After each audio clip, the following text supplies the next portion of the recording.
Dersine çok iyi çalışmış bir rehberimiz var yanında. Şimdi ondan bazı bilgiler alacağız. Ben biraz yorulduğum için çok konuşamayacağım. Ona bırakıyorum. Arkadaşlar bu alan milattan önce 1903 yılında Kartal İmparatorluğu'nun ilk kavim başkanı olan Süleyman Seba tarafından yaptırıldı. Süleyman Sebe yaptırmış, duydunuz. Ben de zannediyorum anlatacak, tarihini anlatmadı. Şaka bir yana mükemmel bir yer. Mutlaka gelen insanın görmesi lazım hayatında bir kez de olsa. Gelin, çıkın gelin yani. Kurtlar Vadisi'nin yeni sezonlarını burada çekeceğiz. El salladılar otobüsten bu arada. Buğra peki o güzelim hayvanı nasıl yedin? Bana bir anlatır mısın onu? Yine piçi nasıl yedin abi? Alpaka. Alpaka mı yedin sen? Alpak abi. Nasıl? Sen fareyi sen yedin abi.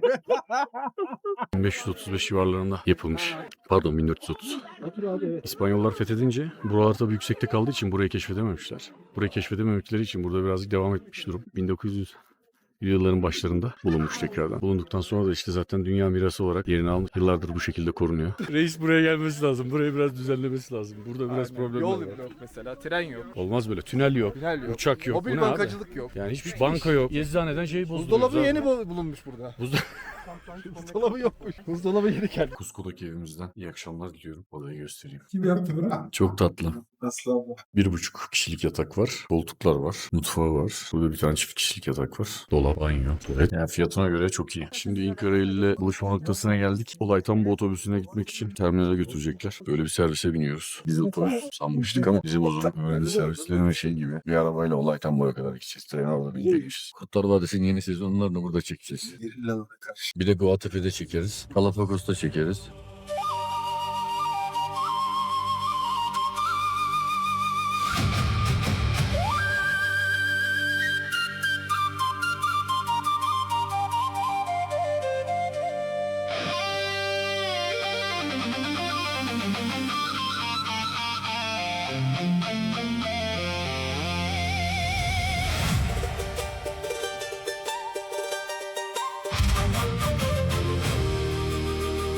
Olaytan buraya geldik mi abi? Hava inanılmaz iyi. Güzel mi hava? Çok güzel. Eskişehirler üşümüyormuş. Olay tam bunun havasını beğendin mi abi? Eskişehir'den güzel mi? Eskişehir'den iyi bir yer yok abi dünya. Bunu Murat Erkan'a gösterelim. Dağlarla çevrili Olay Tambo'dayız. Birazdan bineceğiz trene ve Agua Caliente'ye gideceğiz. Oradan da bir yarım saatlik otobüs yolculuğuyla Machu Picchu'ya varmış olacağız. Hava şu an çok iyi gözüküyor. Umarım yağmur yağmaz ama rehberin söylediğine göre yağmur olacak.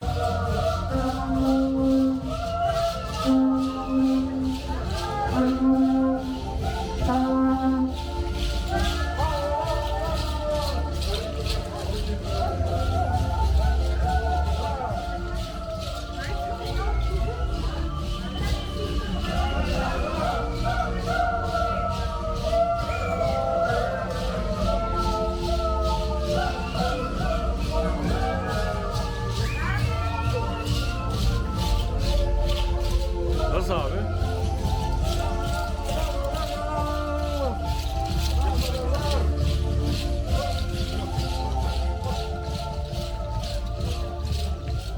Excelentes a los mojitos.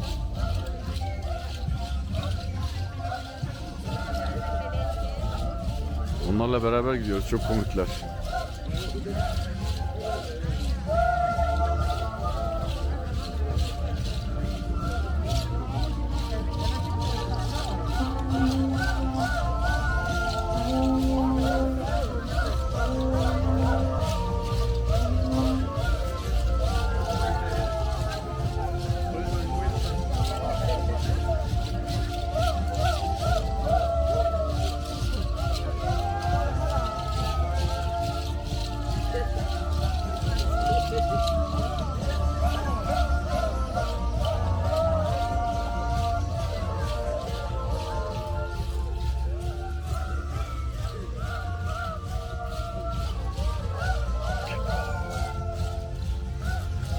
Köpek de geliyor abi bizimle.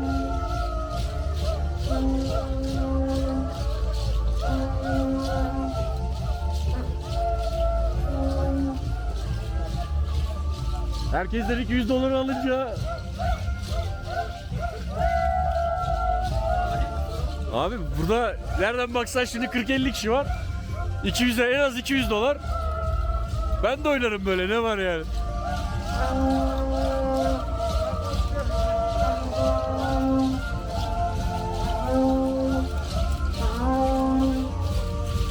Estasyon Olay Tambo.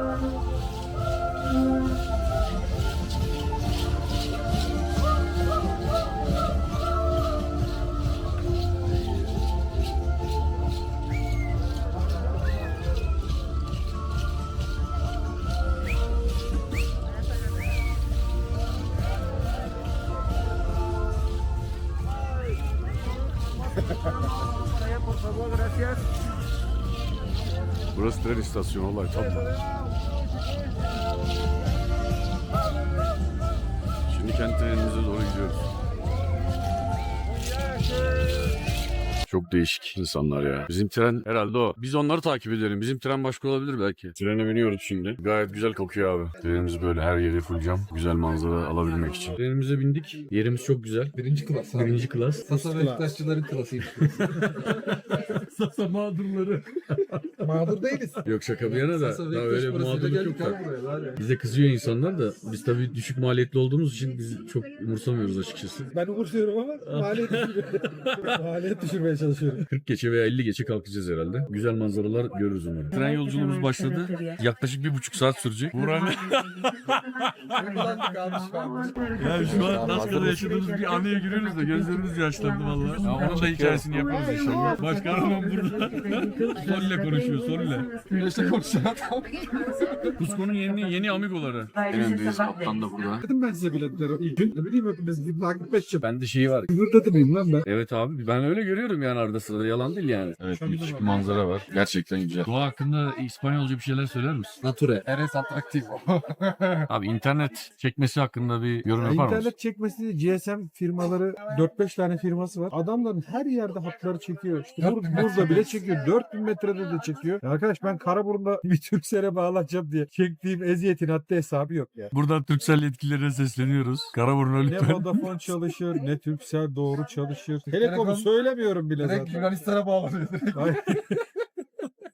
Yunanistan daha ne çekiyor anasını satayım orada. Arkadaş şuraya bak ya. 4000 metrede bunu yaşıyoruz ya. Bizde olsa o var diye yayın çekmiyor derler yemin ediyorum. Agua Caliente'ye geldik. Şimdi iniyoruz trenle. Birazdan otobüse bineceğiz. Burada bekliyor muyuz? Bekliyoruz. Dur bekleyelim. Tur rehberimiz bizi otobüste bindirecek. Ondan sonra maçı bütçeye çıkacağız. Tren yolculuğu güzeldi. Manzara harikaydı. Bu da tren istasyonu manzarası. Rehber eşliğinde gidiyoruz. Bakalım nasıl bir şey bineceğiz. Bayağı ihtişamlı. Hello, sir. How are you? Good morning. My name is Albert. I will be your assistant. Let me introduce you, Ibrahim. This is your tour guide, okay? Good morning. Welcome to Machu Picchu, sir. Hello İbrahim. Mucho gusto. Great. Where are you from? Türkiye. Turkey. Great. Also, my name is Gone there, right? Yes. I'm from Cusco. Fresca ya. May I see your tickets, please? Of course. Trende izleyen rehberimiz başka bir rehbere yönlendirdi. O rehberimiz de bizi aldı şimdi. Büyük ihtimal Agua Caliente'de ufak bir tur yapıp sonra otobüsle Machu Picchu'ya çıkaracak. Agua Caliente'nin de şehir merkezi böyle.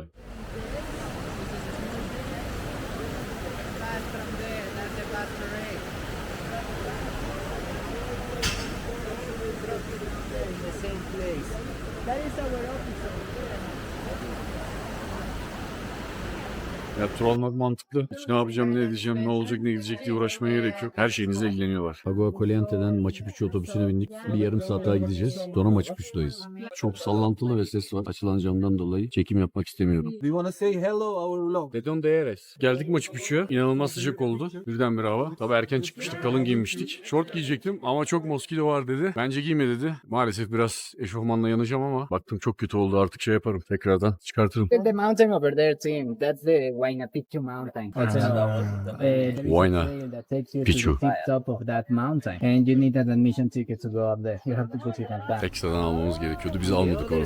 Gerek yok dediler diye. Manzara harika. Böyle merdivenlerden tırmanıyoruz. Just imagine all those buildings with the rooftops that touch you. Unfortunately, all the rooftops collapse. Basamakları tek tek çıkıyoruz. Güzel manzara olan yerlerde de fotoğraf çekimi yapıyoruz. Biz bu kadar basama nerede ya? Ya Meksika'da çıkmışızdır herhalde. Tabii farklı sirkütler var. Bizim sirküt bu. Sirküt deyince Kanadalı kız şaşırdı hatta. Elektronik bir şey zannetti. Tabii sıcaklık artıyor gittikçe. Yükseğe tırmandığımız için insan yoruluyor biraz. Ama kondisyon alan için hiçbir şey değil. Bizim uzun zamandır bir kondisyonumuz yok ama biz bile okeyiz yani. Yanında akım olmuş. Şurası herhalde zenginlerin yeri mi abi? Aynen onu göstermek. Ya patronlar buradaymış abi. Que se vea las montañas todo, tío. No el piso. Se vea las montañas.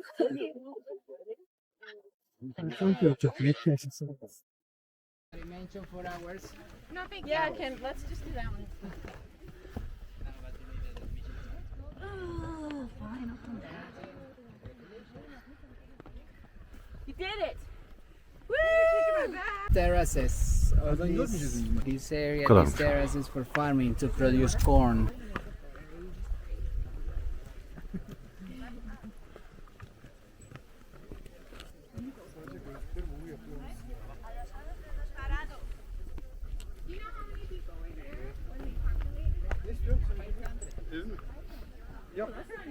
Şu arada tahtayı kafana doğru kapat.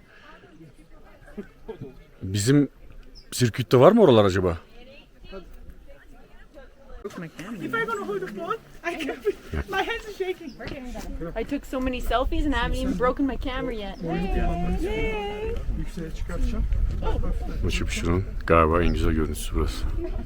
He's young. Well, that's probably better. I should have done that. We don't have to do selfies. Biraz öne bir adım atman lazım. Boyun yetmez böyle. Oraya. Bir daha at. Oh, I don't know if my old legs can do that. Gerçekten anlatıldığı kadar varmış.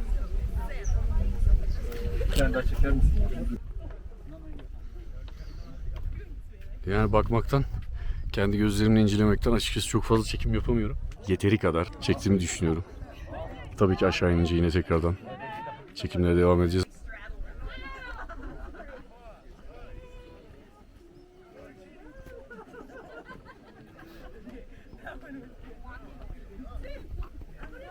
Şimdi terasa çıkıyoruz. Terastaki görüntüyü de gösterelim. Bunu açıkçası tam olarak ne için yaptıkları bilinmiyor. Tur rehberine de sorduk. Buralardan sorduk. O da tam bilmiyor. İşte tarihçiler bazı şeyler söylüyorlar ama kesin olduğu belli değil. 1535 civarlarında yapılmış. Pardon 1430. İspanyollar fethedince buralar tabii yüksekte kaldığı için burayı keşfedememişler. Burayı keşfedememekleri için burada birazcık devam etmiş durum. 1900 yılların başlarında bulunmuş tekrardan. Bulunduktan sonra da işte zaten dünya mirası olarak yerini almış. Yıllardır bu şekilde korunuyor. Umarım daha uzun süreler, milyonlarca sene korunur ve ilerideki insanlar bunları görmekten faydalanır. Hangi abi? Ha, bunlar güvenlikçiler. Burada çekilmesin diye güvenlikçi koymuşlar. Bu terasta çekilmesin diye.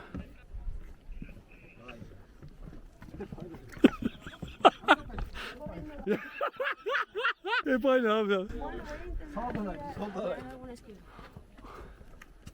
Hocam bu taşı kapatmışlar böyle. İpleri kapmışlar yani. Eto bitmiş.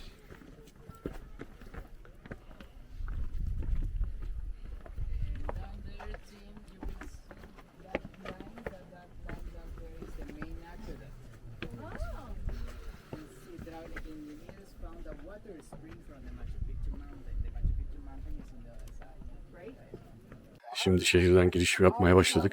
Direkt ayrılsak olur. Manzara olarak görüyorduk. Yukarılardaydık tabii. Machu Picchu olmasa açıkçası dağlar da çok güzel.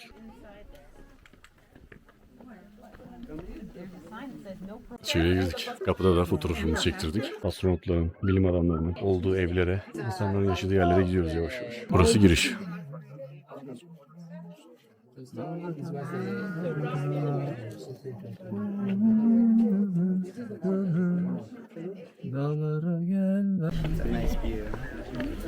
Very good. Onun için böyle çekiyorum. Fotoğraf işi çok iyi olmuyor. Şey çok iyi değil yani tam hani neresi ne değil. Fotoğrafta çok şey yapamıyorum.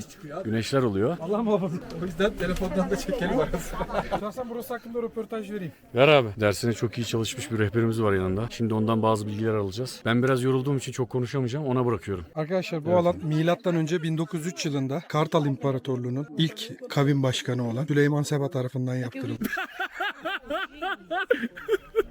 Bir el sallar mısınız şuradan? Süleyman Seba'nın torunu gidiyor.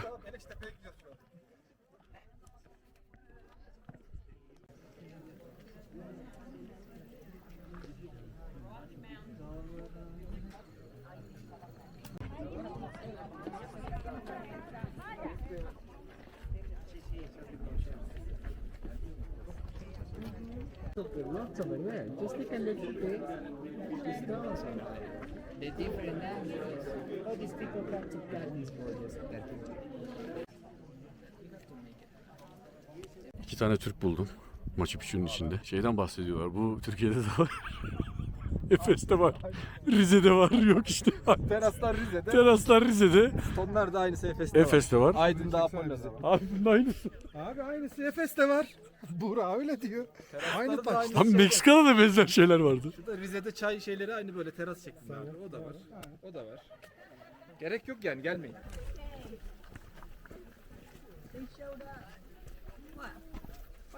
The other part of our group.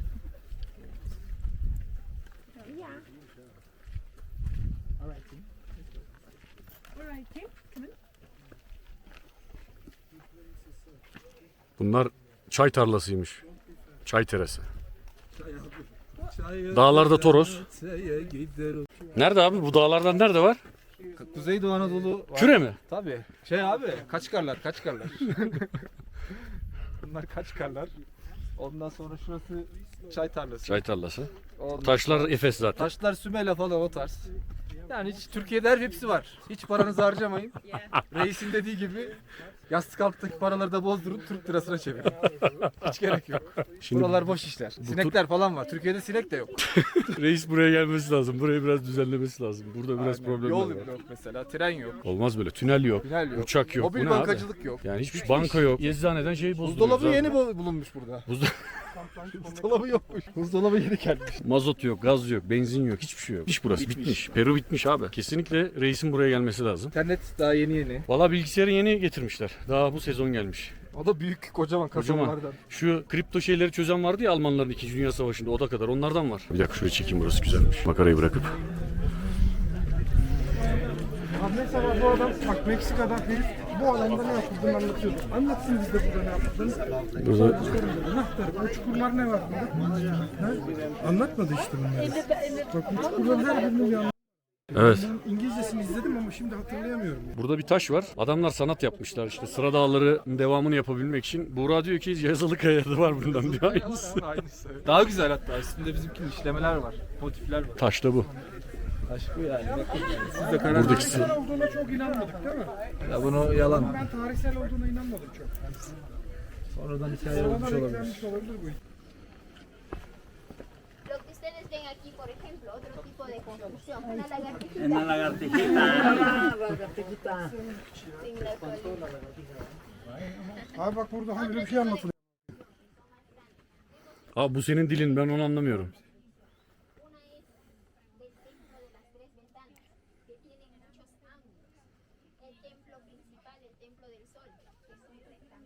He's like, oh, that little picky fucker.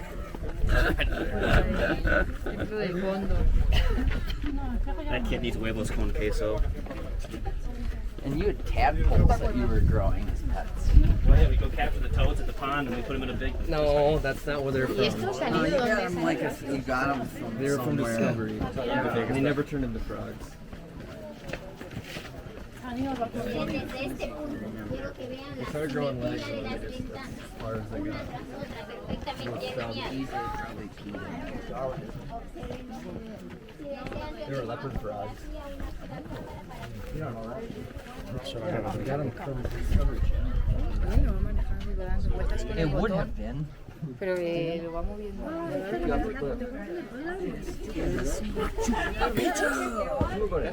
lo vimos? Go to jail.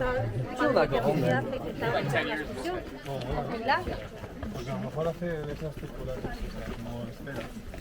Con Pilar, en Jordania.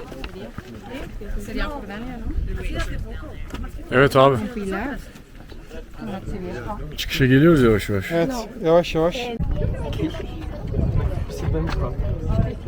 Süleyman Sebe yaptırmış, duydunuz. Ben de zannediyorum anlatacak tarihini, anlatmadı. Şaka bir yana mükemmel bir yer. Mutlaka gelen insanın görmesi lazım hayatında bir kez de olsa. Gelin, çıkın gelin yani. Yani 70-80 yaşındaki insanlar bastonla geliyorlar. Gençler burada uçar yani.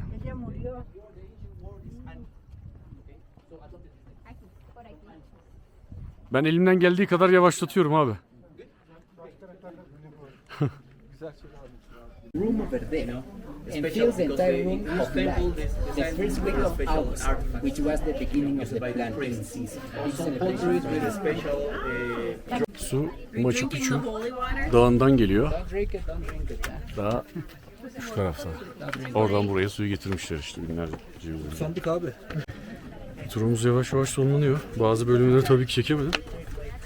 Yani şarj %2 falan şu an. Umarım güzel görüntüler alabilmişimdir. Görüşmek üzere. Evet, turumuz sonlandı. Biraz dinlenip bir şeyler, bir kahve falan içip otobüse binip Agua Caliente'ye gideceğiz. Agua Caliente'den trene binip Olay Tambo'ya gideceğiz. Olay Tambo'dan sonra bizi alacaklar ve Cusco'ya götürecekler. Evet, geri dönüş yolundayız. Machu Picchu gezimiz bitti. Machu Picchu gerçekten çok güzel bir yere kurulmuş. Çok hakim bir tepede. Ondan daha yüksek tepeler de var ama çok güzel bir yere kurulmuş. Yaşam alanı olabilecek. En güzel yer. Tamam. Evet. Düzlük alanları da var, yüksekliği de var. Su kaynakları da var. Kaynağı Aşağıda da var. dağdan Evet. geliyor. Onun nedeni zaten daha yukarı çıkartmamaları, belki de suyun da gelebiliyor olması. Çok muhteşem manzaralar var. Artı dediğim gibi Frank abi dedi ki, ona ben sormuştum gelirken sohbette. Hani zaten adam gazeteci. Dedim abi niye buraya kurmuşlar bunu? Bunlar dedi aynı zamanda dedi ticaretle uğraşıyorlar ve burası dedi Ticaret üssü. Amazonlara dedi 400 kilometre. Ben dedim yanlış biliyor olabilirim ama dedim her zaman kalmıyorlarmış. Dönem dönem kalıyor. Hayır dedi. Burada devamlı yaşıyorlarmış. Çok yaşayan yok ama galiba. Çok yaşa. Evet. Adam, Beş çocuğun orada kişi. dediği doğru. Evet. Burada iyi ailelerin çocukları, kas sistemi bunlarda da var. İdarede olanlar veya zengin çocukları burada eğitim görüyorlar. Astronomi, bilim, Evet. din, matematik, fizik. Aynen öyle. Bir nevi Aristokrasi. üniversite, bir üniversite bölgesi gibi düşünebiliriz. Devlet başkanları falan burada yaşıyor. Ticaret hayatı var. Ticaret merkezi gibi de kullanıyor. Ha saklı. Kimse bilmiyor. Belki çok değerli mallar var burada. Tabii. Belki bulundu, belki bulunmadı. Kaçırılmış da olabilir. Yani aşağıya kadar iniyor bak kat kat kat. Evet. Ha. Ya Türkiye'de belki de vardır ama hani ben gözümle görmedim. Canlı olarak görmedim abi böyle bir yer. Nasıl? Bu şekilde yani bu sıra dağların farklı yüksekliklerde.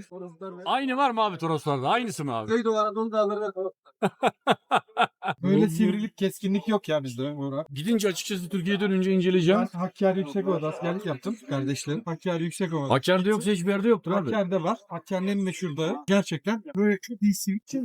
Güneşte mor parlıyor. Tabii çok görseli çok güzel bir dağ. Ama böyle bir şekil ben görmedim. Yani çok değişik. Bak arkadaki şekil tamam. Eyvallah daha şey. Ama böyle tek yıpranıp böyle ovalleşmiş. Bu kat katlığı benim çok hoşuma gitti. Kat kat. Aşağısı nedir? Şu an dağda bir yarık var. Ben çok merak ediyorum. O yarık da zamanında bu adamlar tarafından görülüp yanına gidildi. Belki orada koruma amaçlı şey yapıldı. Gözlem yeri yapıldı. Şeyler muhakkak kullandı onlar. Peki abi çiftçilik yapıyor dedi çocuk. Dur Rebe. İnanıyor musun sen ona? Evet inanıyorum. Vallahi. Burada bir yaşam var orada. Nasıl geçiyor? Tepede nasıl yapacak abi? Orada yapıyorlar. Huayna Picchu'da yapılıyor dedi. Ben ona inanamıyorum. Huayna Picchu'da bak. Huayna Picchu şurası. Orada da Şu an gösteremiyoruz. ama orası tamamen askerlik koruma üssü. O biliyor. Kralı koruma yerleri. Gözcü yerler. Belki de onların da yaşam alanı. Ya bana ilk söylediğinde şu tepedeki dağ Huayna Picchu orada farming var dedi. Bana çok inandırıcı gelmedi ama yapıyor da olabilirler. Buraya bunu yapan adam her yere her şeyi yapar ya. Nehrimiz. Yağmur sezonu biraz geçtiği için azalmış tabii. Agua Caliente merkeze tekrar geri geldik. Trene kadar bir şeyler yiyeceğiz. Bir de pasaportlarımıza Machu Picchu damgası vurduracağız. Onu vurdurmayı Machu Picchu'da yapmıyorlarmış. Buradaki kafelere ve yerel restoranlara bırakmışlar. Yemek yiyorsunuz, içiyorsunuz. Size stampi vuruyorlar. İşte pasaportumuzda bir de Machu Picchu olsun ya. Selamlar. Machu Picchu'dan sonra Agua Caliente'de trene beklerken yemeğimizi yedik. Şimdi yağmur başladı. Çok şanslıyız. Biz yağmura denk gelmedik. Ama yağmurda kalanlar bayağı Hikayeyle benim sıkıntı yaşarlar. anlaşmam bu saate kadardı. Bitti abi. Anlaşma bitince yağmur başladı. Trene kadar mı? Tren saat. Yani işte yemek Tabiat ana tamam dedi. yediniz, içtiniz, eğlendiniz. Biz oradayken ışık inanılmaz güzeldi ama yani Machu Picchu'dayken. Nazar değmesin hep böyle devam etsin. Tam gezenlere başarılar da çok. İşleri çok zor gerçekten. Yağmur Ciddi, bile bayağı- çıkmışlar normalde. Başlarının da kayma ihtimali yüksek. Aa evet taşlar ya normal halde bile kayıyordu. Ya benim ayakkabılarım Benim ayakkabım da kaymıyordu. Ben fakir olduğum için. iyi ayakkabılar kaymıyor Kayıyor kardeşim. biraz. İyi ayakkabıyla gelin. Yani evet zengin kızlar ekleyebilirsiniz diye.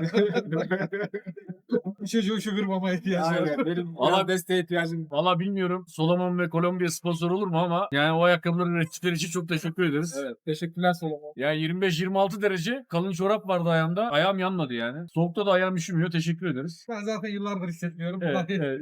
Zengin olanlar tabii yıllardır kullandığı için onlar hiçbir zaman hissetmiyoruz. Biz bunu ilk defa yaşadık. Yağmur fena bastırdı. Trenle geliyor, treni çekeyim de. Ha bizimki mi bu? Yok. Bu da Peru değil mi? Peru Bey. Bizim yani şeye gidiyor. Başka bir yere Önde gidiyor. oturuyorlar lan. Halk şimdi. Bu otobüsler de Machu Picchu'yu çıkarıyor. Bir yarım saat falan sürüyor. El salladılar otobüsten bu arada. Buğra peki o güzelim hayvanı nasıl yedin? Bana bir anlatır mısın onu? Guinea pig'i nasıl yedin abi? Alpaka. Alpaka mı yedin sen? Alpaka abi. Nasıl? Sen fareyi sen yedin abi.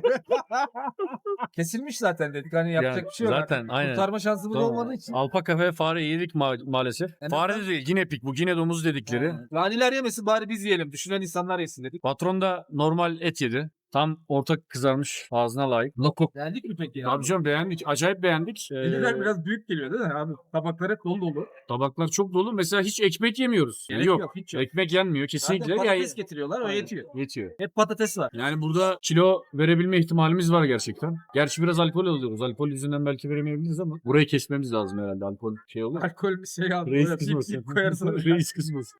Biraz uzun süre fermente olmuş yoğurt. Ondan bahsediyorum. Yoksa alkol yok. Dün Cusco'nun takımı takımlarından Deportivo Garcilaso takımının şampiyonluk kutlaması vardı. Ona katılmıştık. Bayağı eğlendik. Bugünkü rehberimiz de şansımıza babası eski Garcilasolu futbolcu çıktı. Çocuk da oynamış ama çocuk profesyonel olarak oynamamış. Sonra bırakmış. Garcilaso takımını çok seviyorlar burada. Biz de onlara marşlarını söyleyince çocuk acayip sevindi. Machu Picchu'da Garcilaso marşını söyledik. Babasına yolladı. Telefon numaramı falan aldı. Biz de dedik yani biz takımları değil futbolu seviyoruz. Ama tabii patronun üstünde Beşiktaş forması var. Machu Picchu'yu Süleyman Seba'nın yaptığını söylüyor. İddia ediyor. Rahmetli diyor olmasaydı buralar olmazdı diyor. Yani böyle bir şey olamaz. Yemeği yedik. Yemeği yedikten bir 15 dakika sonra yağmur başladı. Bu yağmurda dolaşmak istemezdim yani. Mikail ve Helios'a özellikle reisten çok bahsettik. Bence reis müdahale etmiş olabilir abi.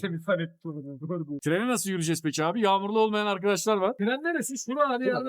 Şurası. Dönüşte çok yorulduğumuz için kendimize güzellik yaptık. VIP trenle dönüyoruz. Çok daha iyi diğerine göre. Koltuğun yatışından masanın Örnek veriyoruz. yaklaşık 160 derece falan yatıyor. Camlar da farklı. Camlar da farklı. Üst camlar da açık. Bakacağımız camlar da büyük. Yolcu sayısı az. Yol sayısı çok az. Apartmanın başına düşen görevli sayısı 2. Evet, kompartman başına şurada 5 kişiyiz yani 2 kişi düşüyor. Bitirdik bugünü. Gayet güzeldi, eğlenceliydi. Neden geldim demeyeceğin yerlerin en üstüne yazabilirsin. İyi ki geldiğim dediğin yerlerin en başı, neden geldim dediğin yerlerin en altına yazabilirsin. Alpaka'yı temin hayvanseverler burayı taşlayacak Türkiye'ye dönünce. Alpaka'yı denedi daha farklı. Sabah faresi. Ne kadar Ginepik. hayvansal gıda varsa var. Alpaka ve inepik yemeği unutmayın. Önemli. Deneyin. Çok lezzetli ama değil mi? Oo, inanılmaz. Çok güzeller. Bende de o tatlı patates mutlaka olması biraz sevgiler. Sevgiler. Veganlara özellikle. Binka. Garcilaso. Bu servis otel servisiymiş. Kahve servisiymiş. Var bir şey yok. Bir de gösteriyor kahveler geliyor. Lan kahveci. Gelebilir belli olmaz abi. Öyle anlatıyor. Ne diyor ki? Orada tek yakaladığım şey oldu. Kahve oldu tamam. Kahve mi? Ya servis deyince insanın aklına direkt o geliyor. Başka bir şey gelmiyor tabii. Nasıl abi mekan? Güzel abi. Çıkar kafanı bakayım biraz. Hiç fake uçmasın. Nasıl abi, güzel değil mi? Harika abi. Seyahat dışarıda kaldı.